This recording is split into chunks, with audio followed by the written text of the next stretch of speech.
Assalamualaikum warahmatullahi wabarakatuh. Pada kesempatan kali ini kita akan membahas chapter 2 yaitu fungsi linier. Jika pada pertemuan satu atau pertemuan sebelumnya kita telah membahas mengenai model ekonomi dan fungsi, mulai chapter 2 dan beberapa chapter yang akan datang kita akan fokus membahas mengenai fungsi linier.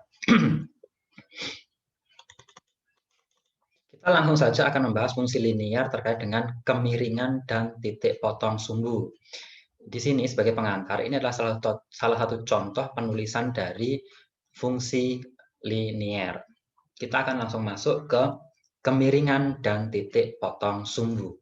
Ini sebenarnya untuk terkait dengan kemiringan dan titik potong sumbu sudah pernah kalian dapatkan di bangku SMP ataupun SMA. Dan nanti kita akan belajar mengenai aplikasi kemiringan dan titik potong sumbu. Kemiringan atau slope pada fungsi linier dengan satu variabel bebas X adalah sama dengan perubahan pada variabel terikat Y dibagi dengan perubahan pada variabel bebas atau independen. Untuk kemiringan itu disimbolkan dengan huruf M. Nah, dari definisi ini kita bisa ketahui formula untuk kemiringan. Kemiringan atau M adalah delta Y dibagi dengan delta X. Atau M sama dengan Y2 min Y1 dibagi dengan X2 min X1. Di sini ada contoh. Misal, diketahui sebuah fungsi Y sama dengan 4 plus 5X dengan nilai M min 3. Hal tersebut berarti setiap kenaikan satu unit variabel X, jika X-nya naik 1 unit, maka akan menurunkan 3 unit variabel Y. X-nya naik, Y-nya malah turun. Kenapa demikian? Karena M-nya bernilai negatif. Hubungannya adalah negatif. Jika berhubungan negatif itu, X-nya naik, Y-nya turun. Atau X-nya turun, Y-nya yang naik. Jadi hubungannya tidak searah, tapi berlawanan arah. Dan penurunan satu unit variabel X, X-nya yang turun, akan meningkatkan 3 unit variabel Y, Y-nya akan naik. Nah, ini adalah salah satu contoh kemiringan positif. Kalau ini tadi M sama dengan min 3, berarti dia kemiringannya negatif. Kalau ini kemiringan positif. Pada gambar 2.1 di atas, garis memiliki kemiringan positif. Kenapa bisa dikatakan kemiringan positif? Hal ini dikarenakan jika nilai X-nya naik, maka nilai Y juga akan naik. Artinya apa? Hubungannya searah antara X dan Y. Seperti yang saya sebutkan pada contoh ini, hubungannya negatif. Jika X-nya turun, maka Y-nya naik. Jika X-nya naik, Y-nya maka akan turun. Itu kalau hubungannya negatif. Nah, kalau kemiringannya positif, X-nya naik, Y-nya juga naik. Contoh, X-nya di sini, X-nya katakanlah 1,2. Misalkan ini di titik 1,2. X-nya 1, Y-nya 2. Semakin bergeser ke kanan, X-nya akan bertambah. Di sini misalkan 3, titik ini, X-nya 3, Y-nya juga akan semakin ke atas, berarti semakin nilainya semakin bertambah. Ini kan titik 0. Artinya apa? Semakin X-nya ke kanan, Y-nya pun juga akan semakin ke atas. Artinya apa? Ke kanan semakin bertambah nilai X-nya, dan ke atas semakin bertambah nilai Y-nya. Maka disebut kemiringan positif. Hubungannya positif. Nah, ini ada kemiringan negatif pada gambar 2.2. Gambar di atas adalah garis memiliki kemiringan negatif. Hal ini dikarenakan jika nilai X naik atau bertambah, maka nilai Y akan turun atau semakin berkurang. Contoh, X-nya di sini. Kita cari titik ini. Ini adalah titik, katakanlah 1, X-nya 1, Y-nya di sini misalkan, di sini adalah 10. Berarti 1,10. Semakin ke kanan, X-nya semakin bertambah. Di sini misalkan, di sini 5. 5 kita tarik ke atas, Y-nya di sini. Nilainya akan berkurang. Tadi di sini 10, sekarang berubah menjadi 5. 5,5. X-nya 5, Y-nya 5. Sementara tadi X-nya 1, Y-nya 10. Artinya apa? X-nya naik semakin ke kanan, Y-nya semakin turun nilainya karena akan semakin turun koordinatnya. Seperti itu. Gambar ketiga adalah kemiringan 0. Pada gambar 2.3 di atas, kemiringan garisnya 0. Hal ini dikarenakan jika nilai X bertambah ke kanan, maka nilai Y akan tetap atau konstan. Sejauh apapun X-nya itu bertambah di titik ini, titik ini, titik ini, titik ini, sampai titik ini, ataupun seterusnya, sampai tak terhingga, Y-nya tetap akan berada di titik ini, tidak akan bergeser sama sekali. Gambar 2.4, kemiringan tak tentu.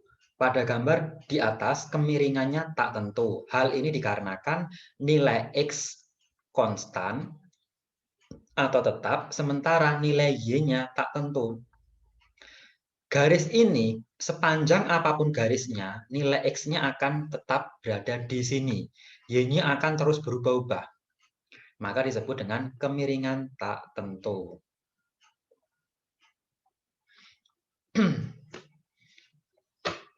Misal, fungsi linear dengan persamaan Y sama dengan 4 plus 5X, maka titik potong dengan sumbu Y adalah 4.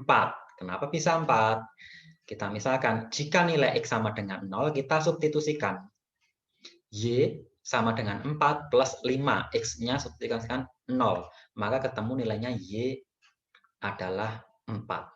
Nanti kita akan masuk ke dalam contoh soal. Selanjutnya, poin B adalah menentukan persamaan garis. Nah, untuk menentukan persamaan garis pada fungsi linear ini, ada dua metode, yaitu metode 2 titik dan metode 1 titik dan 1 kemiringan. Kita bahas yang nomor 1 dulu. Di sini, untuk menentukan persamaan garis, kita menggunakan salah satunya adalah metode 2 titik. Formulanya seperti ini, karena kita menggunakan 2 titik, formulanya Y min Y1 per X min X1 sama dengan delta Y per delta X. Ingat, formula delta tadi adalah Y2 min Y1, sementara delta X sama dengan X2 min X1. Contoh, carilah persamaan garis yang melalui titik 4,3 dan 5,8. Ingat, kita menggunakan metode 2 titik. Jadi, sudah diketahui 2 titik koordinatnya. Penyelesaian, kita ketahui bahwa nilai X1 adalah 4, X2 adalah 5, Y1 sama dengan 3, Y2 adalah 8. Maka kita masukkan ke dalam formula. Y min Y1, X min X1 sama dengan delta Y per delta X. Y1-nya min 3, X min X1, 4, sama dengan Y2-nya 8, min Y1, 3, X2, 5, min X1, 4. Y min 3, X min 4 sama dengan 5/1. Ini bisa kita kalikan perkalian silang. 1 kali Y min 3 adalah Y min 3 sama dengan X min 4 dikalikan 5. 5X min 20. Y sama dengan 5X min 20, ini pindah ruas menjadi plus 3. Y sama dengan 5X min 17. Jadi, persamaan garis untuk 2 titik 4,3 dan 5,8 adalah Y sama dengan 5X min 17. Nah, sekarang tugas kita adalah menggambar. Ini gambarnya. Tadi titiknya diketahui adalah 4,3 dan 5,8. 4,3 dan 5,8. Ini sudah diketahui di soal. Nah, garisnya adalah ini. Ini ketemunya di bagaimana? 3,4,0 dan 0,17. Ini kita bisa menggunakan permisalan semacam ini. Tadi kan kita ketemu persamaan garisnya Y sama dengan 5X min 17. Ini kita substitusikan saja. Y sama dengan 5X min 17. Misalkan Y sama dengan 0. Maka 0 sama dengan 5X min 17.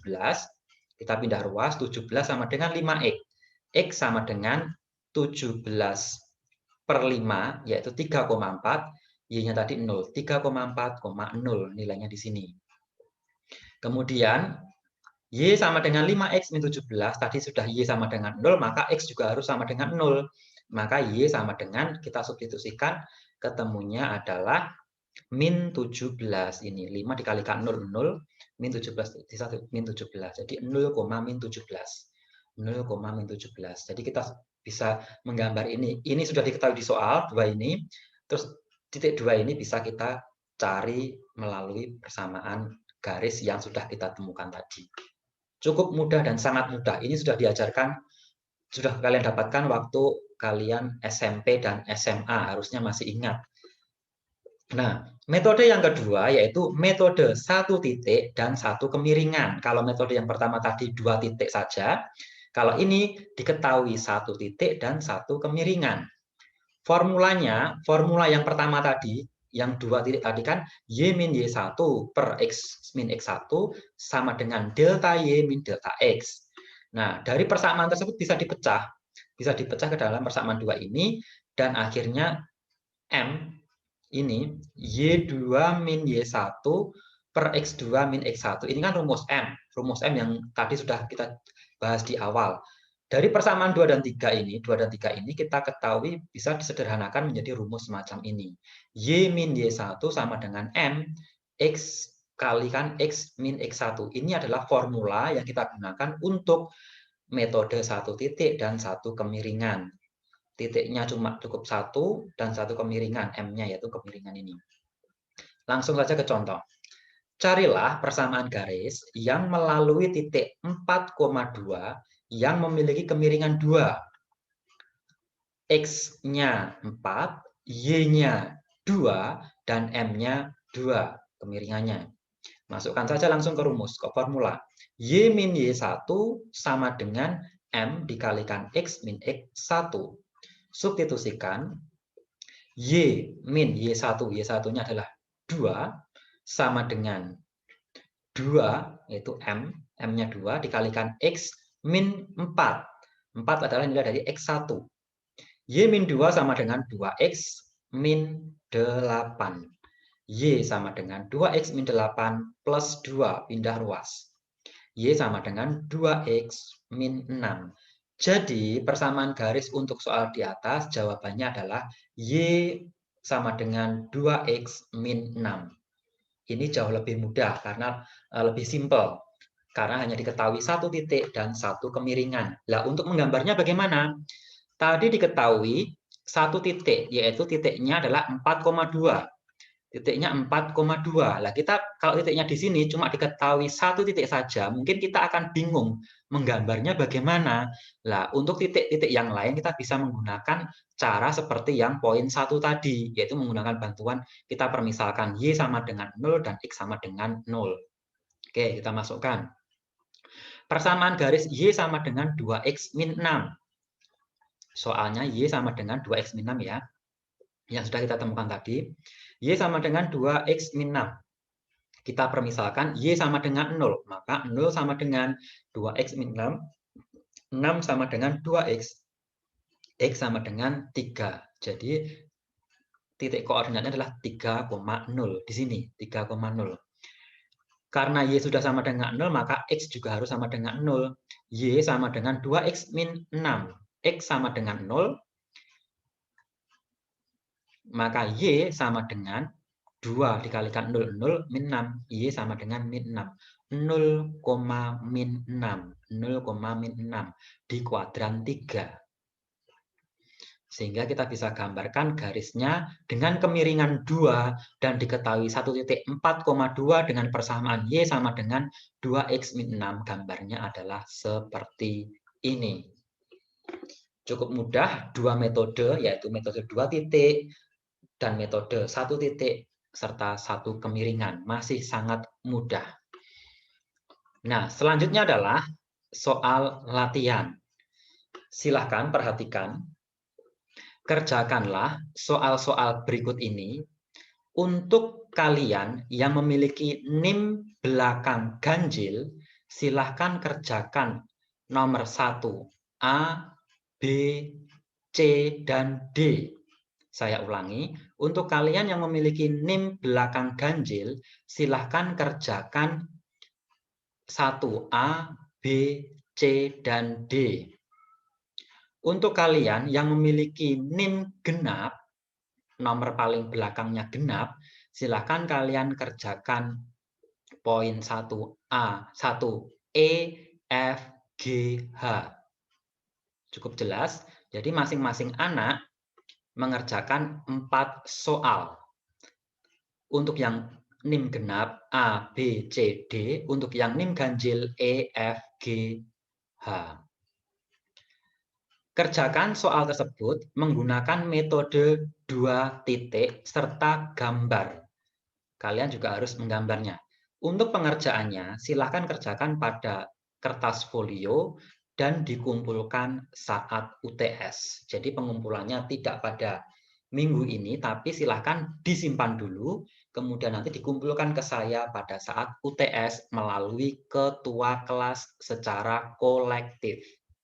Cukup jelas, berarti masing-masing anak mengerjakan 4 soal tergantung dari NIM genap dan NIM ganjil. Jika ada hal-hal yang kurang jelas, nanti bisa ditanyakan kepada saya melalui WA Group. Saya akhiri untuk penjelasan terkait chapter 2 yaitu fungsi linier. Kurang lebihnya mohon maaf. Assalamualaikum warahmatullahi wabarakatuh.